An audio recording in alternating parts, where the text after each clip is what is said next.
And what we are doing here this morning is to obey the national order of PENGASSAN, for our people to withdraw their service. So we asked our members before close of work on Friday not to come here at all. So all PENGASSAN persons are at home. Why we decided to come and stay here is to ensure that anybody who didn't get that mail or somebody who might be desirous of coming to the office will ask the person to obey the directive and go home. And we have been doing that. So that's why you can see vehicles turning. So because this is not picketing, which is supposed to be, if it were to be a direct action from our sides against our company, then on that note, nobody, even a manager, the managing director, will not enter this gate. But because it's a PENGASSAN activity, we will ensure that no PENGASSAN person enters here, but we won't want to infringe on the rights of the senior leadership of the company from going to do their work. So they are going. Women who are pregnant, who have children, are also going into the hospital and out. Solidarity forever. High pump price. No war. High pump price. No war. Bad road in Nigeria. No war. No road to NNPC. No war. Senators and House of Rep people jumping fence. No war. High pump price. No war. No PIB of Nigeria. No war. No PIB. No war. Injury to one. Injury to solidarity forever. Solidarity. Solidarity forever. Singing solidarity forever. Singing solidarity forever. For the union makes us strong. That the oil and gas industry, which is the mainstay of this country, is having a lot of challenges. Now, if you remember very well, about this time last year, PENGASSAN wanted to go on strike, based upon which we are called for a meeting by the federal government, which we did on January 7th. Then I was the National Industrial Relations Officer of PENGASSAN. Now I'm still a member of the National Executive Council. And in that meeting, some agreements were reached. It will interest you to know that none of those agreements that were reached have been implemented. For instance, government agreed that they were going to do the turnaround maintenance of the Port Harcourt Refining Company in Q1 of this year. They've not done that. Now, the petrol industry bill, as you are aware, as you are seeing, we've been shouting that the inability of the government, the executive and the legislature to pass the petroleum industry bill by the legislature and for the executive to make it into law has actually stopped investments in the country. As we are, Nigeria is deterring. The oil is being seen around the Gulf of Guinea. New technologies are making hitherto unreachable reserves to be reached. And then, of course, we are seeing the shale oil in the US and the rest and that. So because of that, we are putting pressure on the federal government to pass the petroleum industry bill into law. If you remember very well also, around September this year, I was in Enugu. I went to address a national workshop of NUPENG, and I also raised this issue and also begged PENGASSAN and NUPENG that they should put every necessary pressure to make the federal government pass the PIB into law. So oil theft, pipeline vandalism has led to divestment by oil multinationals. We are losing members every day. So because the government is not doing anything with all these our challenges, that is what informed our National Executive Council to take the decision that we should go on strike. That is just it. Of course, in addition to these are also new issues, which, assuming government has been able to resolve the old issues, it would have been easy to agree with government on the new issues. So what are the emerging issues? Of course, the emerging issues are the issues of victimization, issues of anti-labor practices, and all that. But you see, while those are new issues, you also ask yourself, if we sign communicate with government on old issues and government did not implement them, how are we going to be sure that anything will be done about the new issues? So that is what informed this decision. Again, you know that after the festive period, the next thing is elections. If we embark on this strike during the elections, people will say, oh, maybe one party or the other is sponsoring us. And so as a result of that, this is the best time we feel we should embark on the strike. And it is an indefinite strike. Already there are insinuations that this strike is political. There is no political undertone to this strike. To the best of my knowledge, there is no political undertone to this strike. This strike is purely an industrial relation issue. Now, okay, is it also political that made the federal government sign an agreement with us 7 January of this year and refuse to do it? Is there any political thing around that one also? Is it political that made federal government not to do anything about PIB and to be reforming the oil and gas industry for 14 years while oil price is going down, while oil reserves are being found everywhere, and then we are behaving as if the whole world waits for Nigeria? Is that political also? Is it political that the oil theft that is dealing with our members and our industry is not being addressed and forcing oil multinationals to divest and our members lose their jobs? Is that also political? You know, and that is why ordinarily we would have said, let's do it next year. But we say if we do it next year, closer to election, people will say it's political. So, and that's why it's unfortunate we are doing it now.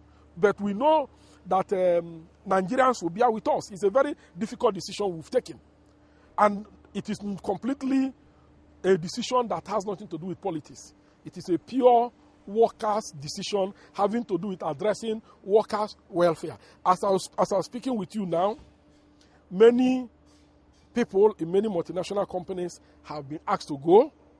More multinational companies are asking more people to go because of the oil theft, because of the inability of the government to address insecurity, because of the harsh operating environment of the Nigerian oil and gas industry. And we think that if we fold our hands and keep quiet, it may get to the point when we will not have members anymore. And so that is why we are raising these issues for government to address them right now. Okay, supposing these issues are not addressed immediately by government, what would be your alternative? I will ask you that question. If we are going on strike and nobody is talking to us, what do you think we should do? Go back or continue with the strike? So that one, you know what we will do, we'll continue. But we want to believe, that one of the essence of strike is actually to communicate grievance. We want to believe that by the commencement of this strike, government would have actually seen that the workers are serious, and then there will be avenues for dialogue, there will be avenues for discussions, and that this dialogue should be genuine one. You know, whatever agreement that is reached, genuinely, should actually be honored, because we are really, the oil industry is in terrible situation. As we speak with you now, you know, people go to work not knowing what is their fate. Solidarity forever. Solidarity forever. Comrades, I want to thank you for making us proud. I want to say that at the last National Executive Council meeting of the Trade Union Congress, which held on Saturday, the TUC asked the federal government to immediately address the oil workers' concerns and immediately ensure that this strike does not hold. As you are aware, there has not been any meeting to that effect since that Saturday, and so we are not surprised that PENGASSAN, which is my primary union, which I'm very proud of, has commenced this action. This action is clearly an action that is even belated, because we cannot continue to watch our industry die. We cannot continue to watch a situation where the PIB, the oil industry, will be reformed for 14 years, and yet there is no headway. We cannot continue to watch a situation where oil theft, pipeline vandalism, and the inability of the federal government to address security concerns is leading to divestment and the loss of jobs by our members. If we do so, our unborn children will ask us questions. So I am proud of you. The reason why NUPENG and PENGASSAN embarked on this strike action are quite numerous, but the major ones are the issue of PIB bill, the issue of the bad road, the issue of casualization, especially in the free trade zone, the issue of people who were transferred and terminated, but senior officers that were transferred and terminated, and also the issue of insecurity. It's quite a mouthful. There's so many of them actually, but what happened is that we had our NEC meeting in Abuja on 30th and 31st of October this year. And that NEC meeting, a resolution was taken after x-raying what has happened so far in the oil and gas industry, especially the issue of non-passage of the PIB bill, now that we are experiencing glut in the sales of crude that have forced down the prices of crude. We feel that there was need for sanity to reign in the oil and gas industry. And one of the quickest instruments that would have brought about that sanity is the PIB. But we discovered that there had been so much hide and seek about the PIB bill, and that became a very major issue to us. So we gave a 14-day ultimatum for government to look into all of those issues that were raised. But unfortunately, the meeting that we had was not fruitful, and we had about 3 meetings. They were not fruitful. It was almost like a caricature of what a meeting should be. And that actually led us to the fact that there be need to call the bluff.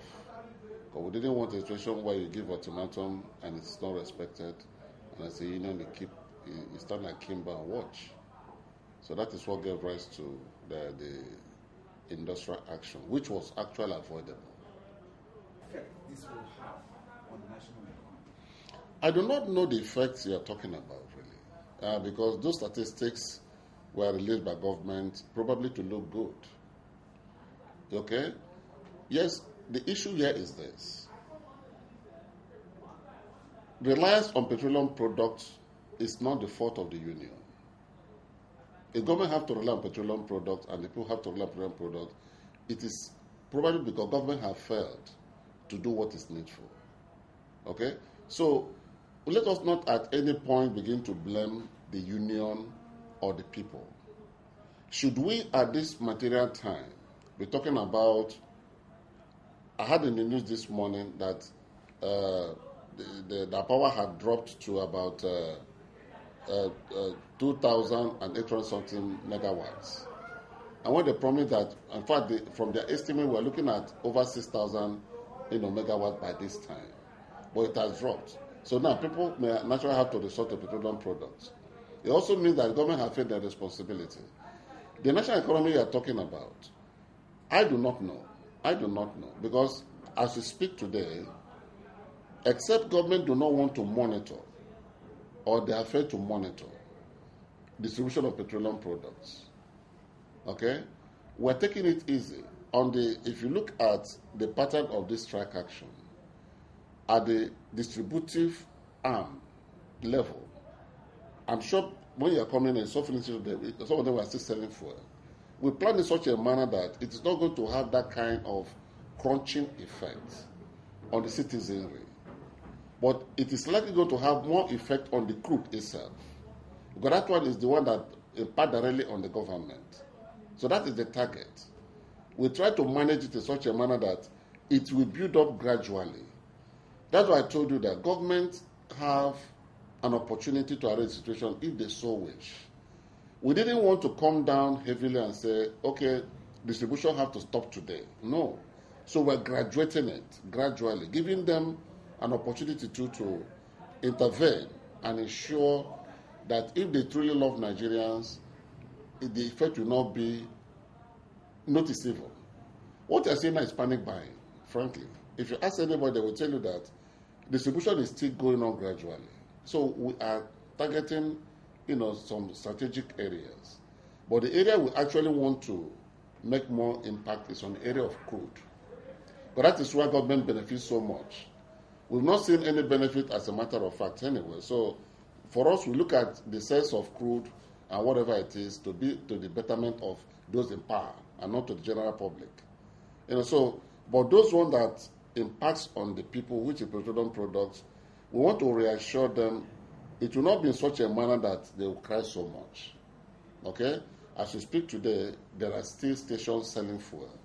So if people do not panic, this Sherlock the marketers are not going to capitalize on that opportunity to read them off. So let them be patient.